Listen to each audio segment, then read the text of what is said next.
Hello, this is Kelly Hamon, and welcome to the Resiliency Coach podcast. This podcast showcases people who face difficult times and how they got through it. These experiences are real and sometimes raw. The people who share their stories are here to tell you you're not alone in your struggle. They share the tools and resources they use in healing. If you're looking for solutions for getting through tough times, contact us at www.resiliency.coach. So today I'm interviewing my friend, Kate Cornelius. Kate is a multi-business owner and mom of 5 looking to be a leader in the rise of compassion worldwide. So Kate, thank you so much for being my guest today and for sharing your story with us. Kelly, thank you so much for having me on. I'm excited to share, and I'm excited to see who will be touched by this and how lives will be impacted. You're doing such a beautiful thing.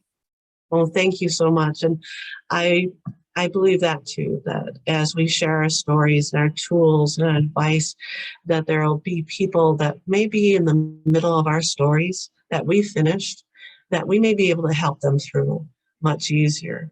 And so thank you so much again for sharing your story. Would you be willing to share that now with us? Absolutely. You know, this journey for me, I think, really started 12 years ago, despite the fact that it was actually a lifelong experience, always leading up to the points that we're at.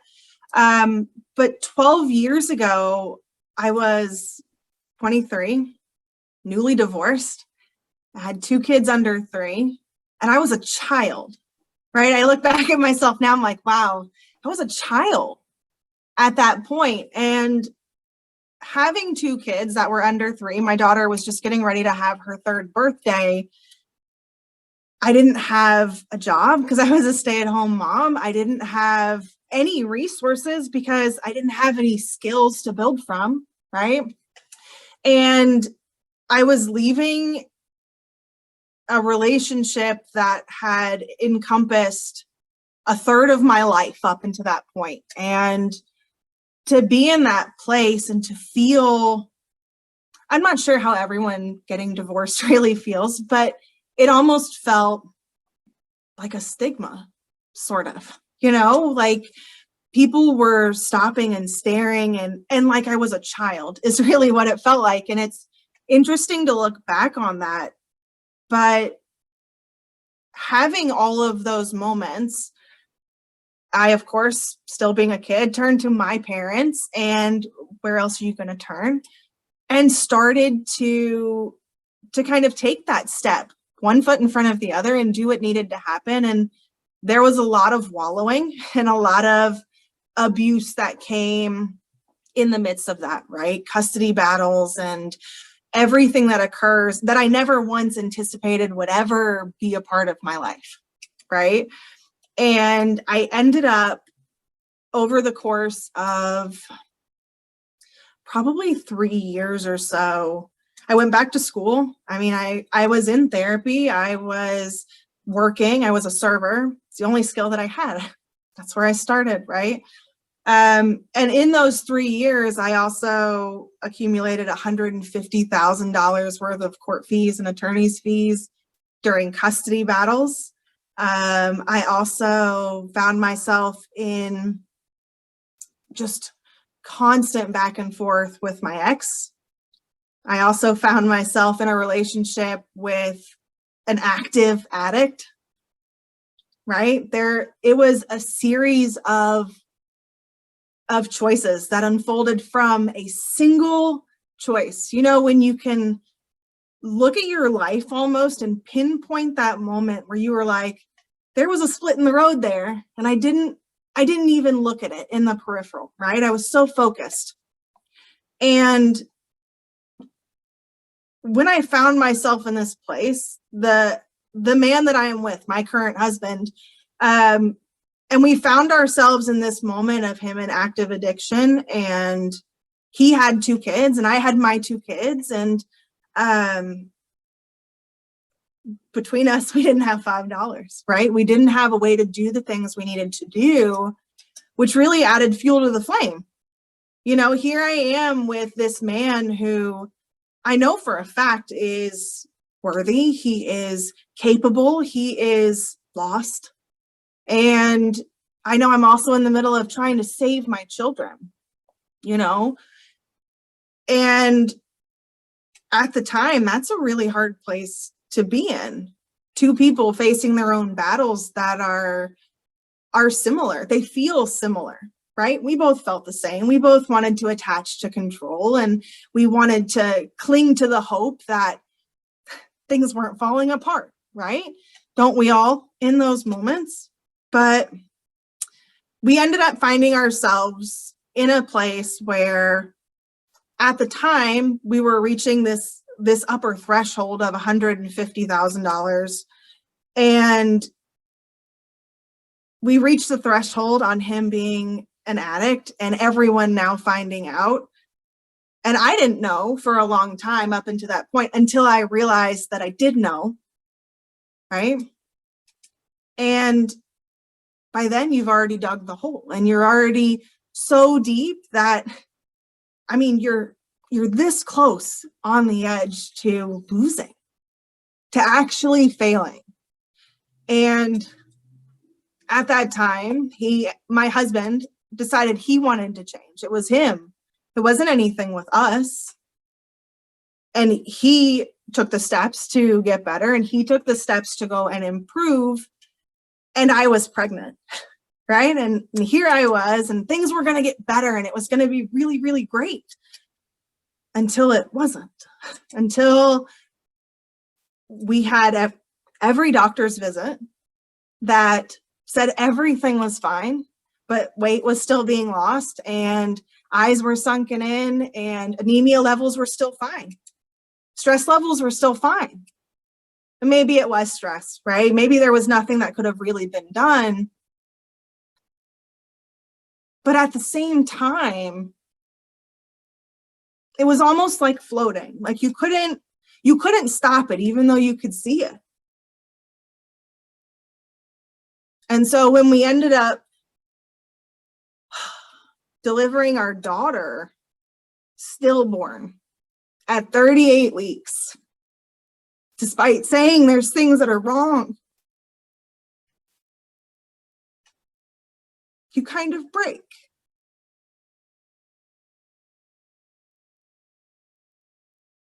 And you kind of become not the same. What comes from that moment, and this is what I find beautiful about you and your partnership, and what I find beautiful about me and my husband and our partnership, is this idea of, if it were not for all of those decisions and all of those moments of free floating, right? Of watching things unfold and not being able to stop that.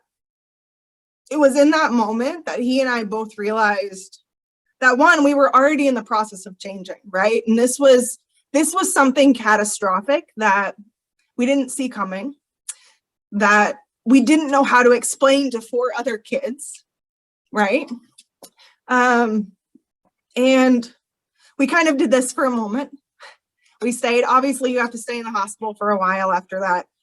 You have to get counseling and tests. And there was a lot of talk about potentially life-threatening situations, and a lot of recovering from that, and blood infusions. And,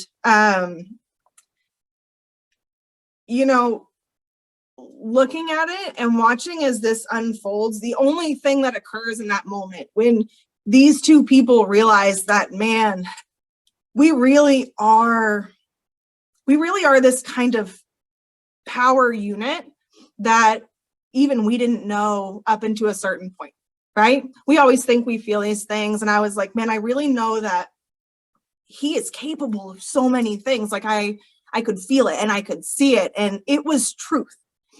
Even if it wasn't truth, which is probably why I didn't know for a really long time, right? Because I saw this great thing.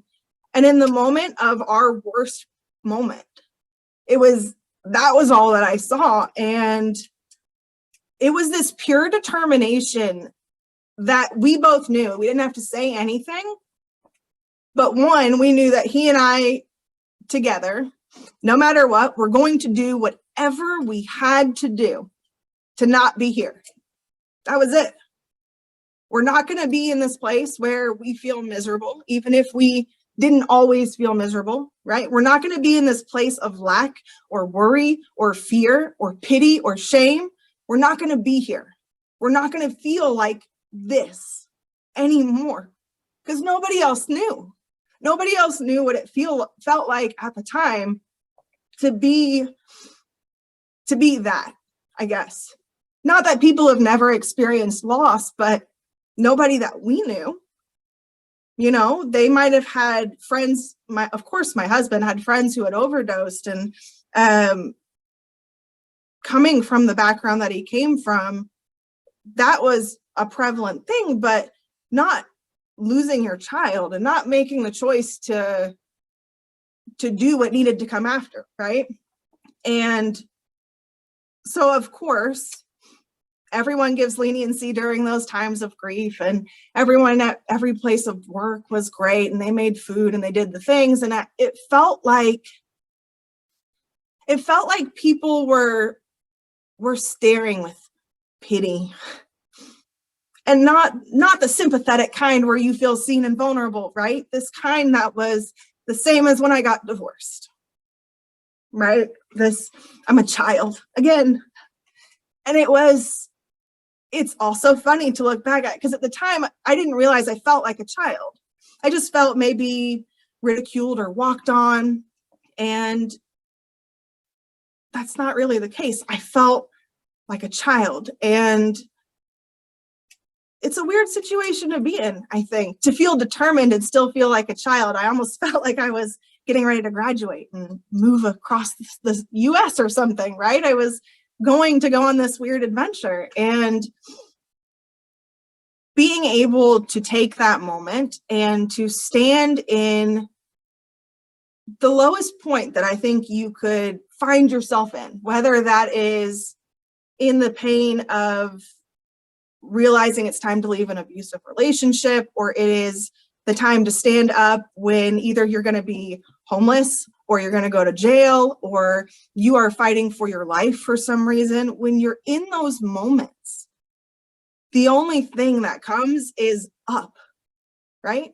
Because all of us are fighting for this vision of our life that we desire it to be. That's why a lot of us become entrepreneurs, right? We can't stand the thought of caving to someone else's dream and forgetting about our own, because nobody else comes to save us, right? Only we fulfill our own desires.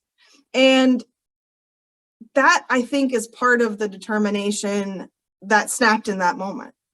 I happened to walk in, I was still a server at the time, and I happened to walk in to my work because I needed to go and pick up checks. And my boss was like, all right, come in and no one's going to look at you. And she was a great friend. And it felt terrible. Everyone knows what happens to you, and you flunk out of college after you're a newly divorced parent because you missed finals because you were in the hospital. And then you have to go to a school board to even be able to get back into school because you're put on probation. And you walk into your work and people are told not to look at you because they don't want you to feel bad. And I understand where people come from, right? But that doesn't really aid in being able to heal from grief. You just feel more isolated and more invisible while still being in a bright scarlet jumpsuit almost at the very same time. And that determination alone, that feeling alone of there is no one else coming to save us, there is no one coming to fix it. If I am broken, I get to do it.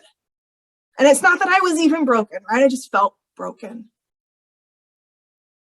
And so I started along this journey that was rough and hard and hurtful. And I turned really nasty after that, right? What else are you supposed to do? You have to carry on with your regular life, and either you take the time to heal it or it takes the time to rule you. That's the way that it is. With anything that we have that overrides us with fear and pain and worry and guilt, right? It consumes. That is its job. Its job is to swallow us. And so the only thing we did was build silently. That was it. We didn't talk to each other about it. In that moment of determination was the only time that we knew and crossed a thread of this is the only answer. And I don't care how you feel about it. I don't care if you want to go. That's where we're going. Join me or don't, right? We both are very straightforward in that way. And I like that we didn't have to actually say it, because that probably would have been super difficult to say in the moment. So we built and we built and we built, and we got our 4 kids out of a 2-bedroom apartment.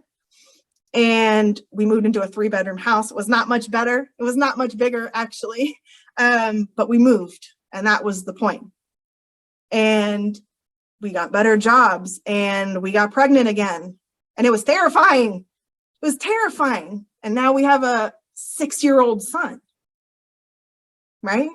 And we bought a house, and we own multiple businesses. And we made that decision in that moment. There is nothing else. I will do whatever it takes, no matter what, no matter how you feel, no matter if you are willing to join me. That is where I am going.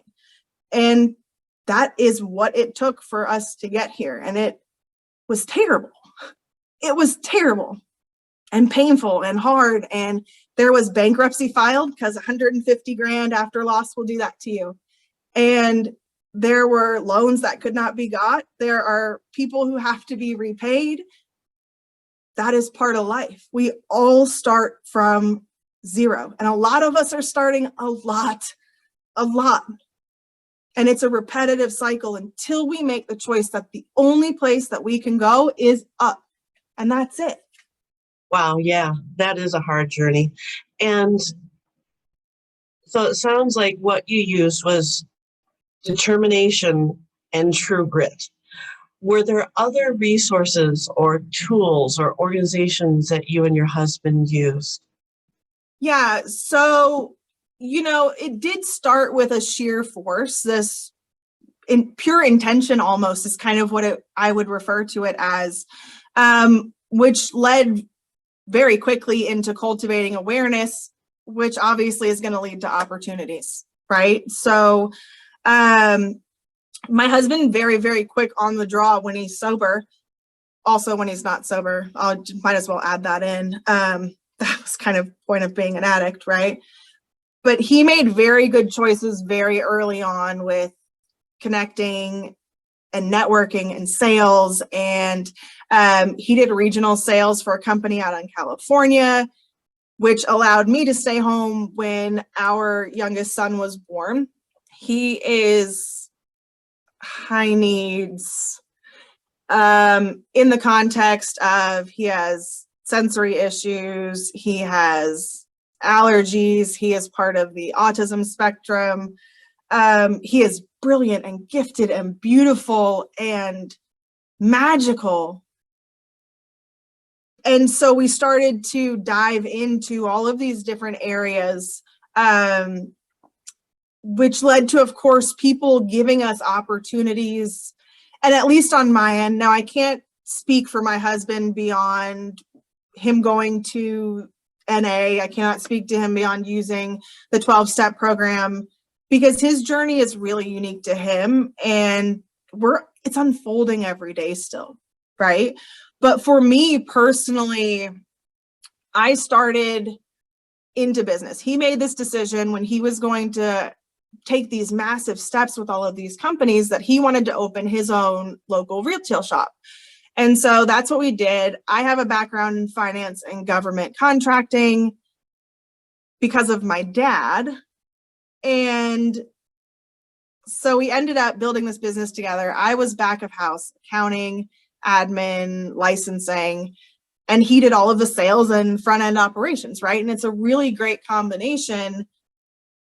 But that led me into doing an online business with starting an accounting firm, which led me into the coaching space, which led me into nervous system regulation. I started with EFT and tapping, I did sales courses, which actually were focused in mindset instead of sales. It was very interesting. I started to work on using modalities that felt in alignment with me, whether that was finding a coach or whether that was figuring out a new writing style to potentially become an author, or so many different opportunities that come up in this aspect, in this line of work, right? And all of it started to unfold for me. I began using concepts from neuroscience to human design to law of attraction to I'm not going to get into things like NLPs and those types of work, but I got into a lot of this metaphysical holistic healing, and it seemed to work in a way that felt in alignment with the way that I did things, with this true grit of I know where I'm going, and no matter what, it all starts with the belief that I can do it. When you are in a place of losing everything, I could have lost my kids to my ex-husband who had narcissistic tendencies. I could have lost my husband, my current husband, to an addiction. We definitely already lost a child. I could have not had my son. I could have not been in a position to do better unless I made the choice to do better. That's really what it came down to. And the way that I ended up healing was the way that I ended up showing sheer force. You know, the only way that we ever heal, I think, in any capacity from anything we ever go through, whether it seems trivial to some or not, is to form the belief first, and upon taking action, to utilize that belief, right? That is, in fact, what we're doing and we're maneuvering through. That's all it is. But it comes from making the connection, because you cannot do it on your own. If you are sitting in grief, if you are swallowed and consumed because it's its job, then you don't have a resource. There is nothing to help pull you up. And if you are focused on digging the hole, you're not focused on the mountain of dirt that you've already thrown behind you that you could use to climb out, right? How could you be? You're consumed. The only way that you can do it is to make the connection, to make the change. You know, like I said, when we started, all of this began 12 years ago, and 9 years ago is when we started picking up. And you have to understand that some people will stop in and maybe they're coming midpoint into this podcast and they're saying, wow, 9 years is a really long time for me to get what I want and where I want to go. But 9 years when you start from nothing is nothing. It's a blink of an eye, right? And isn't that worth it for what you want? If what you want is to feel better and to do better, I don't know. It was worth it for me. I can't say that it would be worth it for everybody, but that's really what it comes down to, is being able to have the opportunity to make the choice, right? Right now, you can choose to be stuck, or you can choose to shift that perspective. And it doesn't have to be 100%. It can be 1%. 0 to 1 is a massive shift when you're at the bottom. You can only start from 0, like all the rest of us do. Yeah, absolutely. I love that. And I remember myself as a child, I couldn't read until 8th grade because of a learning disability. And I remember, some days just not wanting to do something because it was just too difficult for me. And this was true a lot of my life, not just reading, but other things because of a learning disability. And my mom would say, well, it's okay if you don't do it, but what if? And what if 5 years from now, you've achieved it? It doesn't matter. You haven't wasted time. Even if you didn't achieve it, you've learned along the way. So I love that, yeah, you do have to start at 0. It doesn't matter how long it takes. It doesn't matter how many roads you have to go down. to figure it out, but you're still heading in the way you want to go. And that's the main thing about life, isn't it? Yeah. And I love that. And what if somebody was sitting next to you and they were going through something similar that you've gone through? What piece of advice would you give them? I would tell them to always set their sights on this life that they want to have. It doesn't matter if it is crazy to other people. It doesn't matter if it seems impossible from where you are at. The only thing you have to do is start with that belief that you can, in fact, have it, that it is worth having. That's especially important if you are at the bottom, because that's the only thing that we have left normally down there, is that belief that one day we don't have to be there anymore. That's it. Beautiful advice. And is there anything else that you'd want to add or say anything else before we close things up? I don't think so. This is just a beautiful experience to be able to share and to be received. And I'm so appreciative of you for starting this and having me on. You're welcome, Kate. Thank you for sharing your story. I appreciate it. And my listeners will too, I'm sure will. Thank you again, Kate, for sharing your story with us today. Thank you, audience, for listening to Kate. And remember, there is a way through your difficulty. Please seek out resources and people who can and will help you. If you're looking for alternative tools for handling difficult times or moving ahead in life, contact us at www.resiliency.coach. Hope you all have a blessed day and a wonderful life. Goodbye.